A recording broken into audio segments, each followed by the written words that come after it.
Hello students, welcome to NeviMax. இன்னைக்கு வந்து நம்ம exercise 3.13ல first question ஓட 4th and 5th subdivision வந்து பார்க்க போறோம். First 4th subdivision. Question என்ன? 9y square minus 6 root 2y plus 2 equal to 0. So nature of the roots வந்து நம்ம பார்க்கணும். அப்போ determinant ஓட value கண்டுபிடிக்கணும். Determinant எப்படி கண்டுபிடிப்போம்?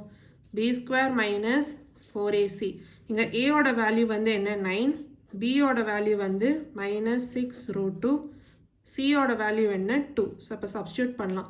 அப்போ b square minus 6 root 2 the whole square minus 4 into a ஓட வேல்யூ என்ன 9 இன்ட்டு c ஓட வேல்யூ என்ன 2.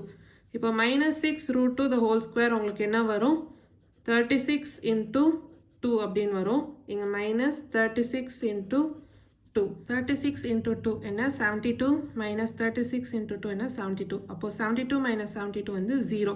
So determinant ஓட value வந்து 0. Determinant ஓட value வந்து 0 னா அப்போ நம்ம என்ன சொல்லலாம்? The equation will have real and equal roots. So இதான் வந்து 4th subdivision ஓட solution. இப்போ நம்ம 5th subdivision பார்க்கலாம். Question என்ன 9a square p square x square minus 24abcdx plus 16c square d square equal to 0. இங்கே a வந்து not equal to 0, b வந்து not equal to 0. ஸோ இந்த ஈக்குவேஷன் பார்க்கும்போது a ஓட வேல்யூ இங்கே என்ன 9a square b square.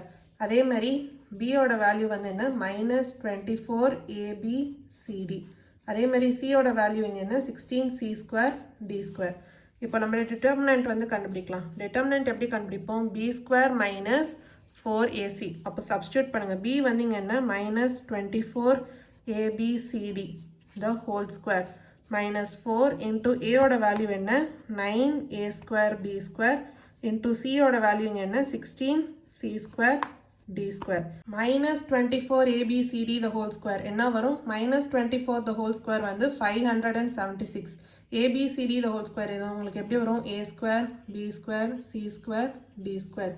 அடுத்து இங்கே minus 4 into 9 into 16 உங்களுக்கு என்ன 576.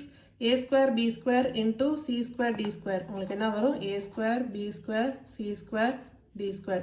இப்போ இது ரெண்டுத்தையும் நீங்கள் சப்ராக்ட் பண்ணும்போது உங்களுக்கு 0 அப்படின்னு வரும். அதாவது டிட்டர்மினன்ட்டோட வேல்யூ வந்து 0. டிட்டர்மினன்ட்டோட வேல்யூ வந்து 0 வந்துச்சுன்னா இப்போ என்ன சொல்லலாம்? the equation will have real and equal roots. So இதான் வந்து 5th subdivisionோட சொல்யூஷன். ஏதாவது டவுட்ஸ் இருந்தால் கமெண்ட் செக்ஷனில் கேளுங்க. தேங்க்யூ ஸோ மச் ஃபார் வாட்சிங் திஸ் வீடியோ.